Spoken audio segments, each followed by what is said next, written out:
it, y'all know I like the thing, in Torah. You're masking it in here a little, there a little, line upon line, precept upon precept. All right, greetings once again. This is Imuna Israel. It's been a little while. I've been working on a lot of stuff, really busy, but this one has been marinating in the pot for a while. And I really didn't know yet. It wasn't really direct inspiration, because I don't just like to click on the camera to click it on. You know, I really want to click it on when I get a real vibe. So this one is self-hatred in the black community, conscious community, religious community, people of the diaspora, self-hatred.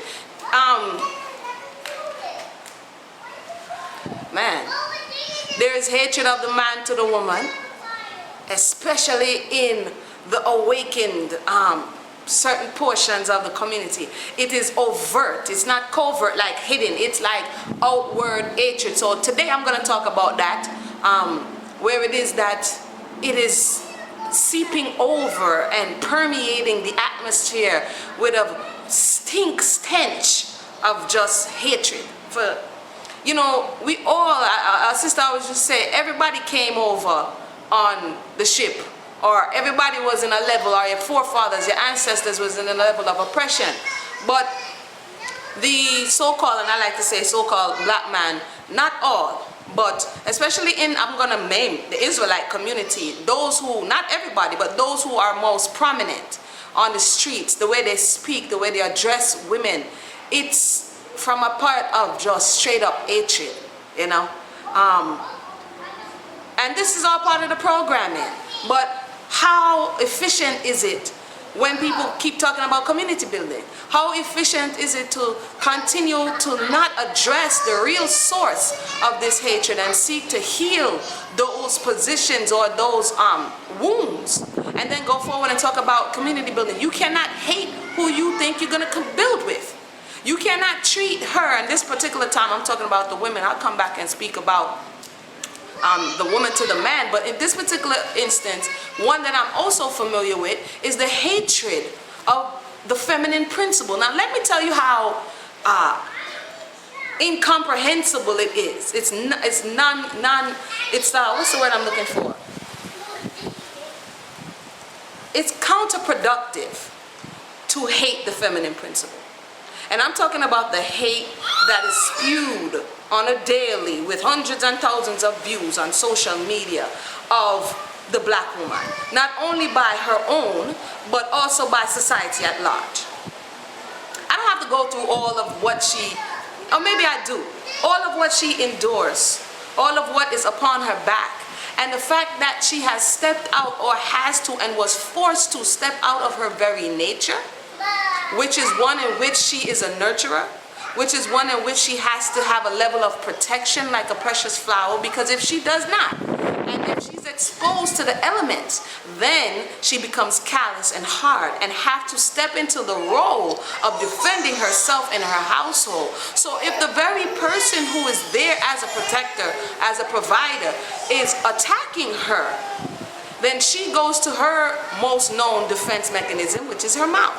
And so she gets lambasted, she gets the bad name for having a mouth, when that's the only defense, literally, that works for her and has worked for her, hence the angry black woman syndrome, thought process, and all of that. It's all interconnected. One doesn't exist without itself, and we all know what slavery did to the family, or maybe we don't. We know that if we do a little bit of research, just a tidbit, you will. During antebellum and Civil War time, slaves were denied the right of marriages recognized by U.S. law. Slaves' romantic bonds were formed in the shadows without their master's knowledge. Couples married in secret ceremonies based on African rituals. One such tradition was jumping the broom, in which a couple would hold hands and jump over a broomstick. Specific details differed at each plantation. No clergy were ever present at these simple ceremonies attended by few family members and fellow slaves. There were no laws to protect slave couples and their relationships. If the man and woman came from different plantations, unless the masters agreed, they could not live together or even see one another. Marriages of slaves from different plantations were called broad marriages. Broad marriage families were torn apart when children were born. The slave woman's owner had the rights to the children, and so children could go their entire lives without seeing their father.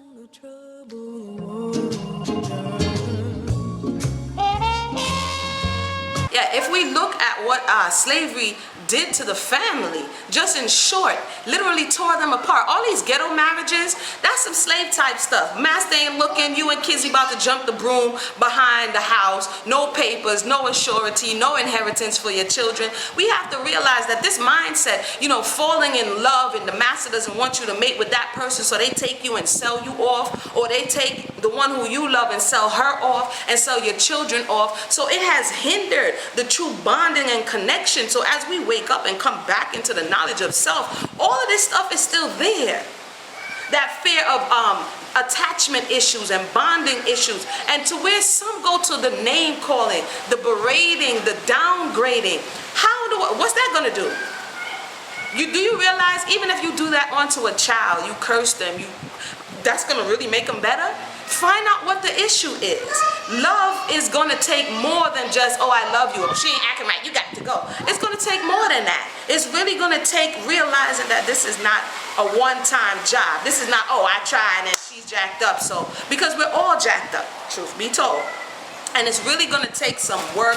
It's really going to take some effort on behalf of everybody. So this self-hatred, a lot of the time, the self-loathing, if you don't love yourself, and I'm talking to the quote-unquote black man right now. This is self-hate part 1. Let's just say that. If you don't love yourself, if you're upset with yourself, if you didn't bond with your mother, that is important. I'm sorry, I got excited. Bonding with the mother is very important, because when a man does not bond, a male child does not bond with his mother, the attachment has not been secure, because there's secure attachment, there's insecure attachment. If the mother did not meet the needs of that child, or the caregiver, emotional, physical, mentally, if the mother didn't give him breast, which is very important for that pheromones and all of the oxytocin and all of the positive connection bond to be there, and he was on some Similac, that's going to affect his mind. That's going to affect his emotions.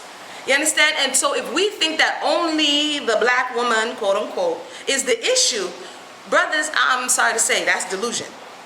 And sisters, if you think only the black man is the issue, that's also delusion. It's going to take more, and it's going to take intergenerationally to find out where we lack, because everybody's lack is not the same. So say your mother attached, but she attached too much, and you mama's boy, and you don't know how to get from there. That also is an issue. So we have to find balance, because safe hatred, cursing she's gonna work for you. What is she, your indentured slavery? You can't curse her and then be like, you my rib. Would you take it and punch yourself in your own rib and say, yeah, I love me? Come on, who does that? Unless you're some kind of sadomasochist type kind of individual. So, the self-hatred really has to be looked at, because it is getting so bad that it's like, I don't even care anymore. Not me personally. The people don't care. They think they're doing a great bang-up job by just pasting it everywhere and showing the world, we ain't got to worry about them because they can't even get out the front door. So with that, my name is Amuna Yisrael. Let's take a look at that self-hatred that is pervasive throughout the community, that even other conscious people are looking at Israelites and saying, bro, check that. What's up with that? What is up with that? You can't verbally cow her into submission. At that point, you won't have a helpmate. You have an indentured servant who can't wait for the first window of opportunity. You understand? You have a person with a broken spirit. Her spirit is already broken. She has been molested. She has been used. She has been prostituted. She has been downtrodden. She's at the lowest on the totem pole. And here you come along like, oh, you don't have enough, let me step in your neck, brothers. That's not the solution. With that said, there's a lot to be done. Take our time, educate ourselves. All that's not working. It's only causing more offense. You understand? The Creator said that he would take us back, and he would cleanse us, and he would heal us. And the healing is a process. If you got shot today, you will not be healed tomorrow. If you got stabbed today, you will not be healed tomorrow. So how do we assume that 400 plus years of mental, physical, emotional exploitation and abuse is going to be healed because you just verbally assaulted her with like 50 million scriptures? That doesn't make any sense. There's a level of rehabilitation. There's a level of admitting the reality. There's a level of dealing with that reality so that we can build strong families, so that we can build strong communities. It starts with one. Never underestimate the power of one. So this is a message to the brothers. This is self-hate part 1. We'll come back with self-hate part 2. But this is self-hate part 1. Message to the brothers who think they're doing a bang-up job. Yes, speak the truth, but speak the truth in love. You know, and if you don't know the person, you don't know where they're coming from, you don't know anything about them, and you haven't taken the time, nor do you care to know, I beg to question, is that love, or is that just a flowing over of your indifference, your hate of the situation or circumstance that you're coming from, and you're masking it? Y'all know I like the thing in Torah. You're masking it in here a little, there a little, line upon line, precept upon precept. You're masking it by cry aloud and spare not, and show the people their iniquity. Those were people who knew what time it is. You're talking to a nation of people who are asleep and just waking up. And yes, we need to wake up because there's a lot of things going on. But if there is no healing, you ain't gonna get far. So until next time, this is Amuna Yisrael. Shalom.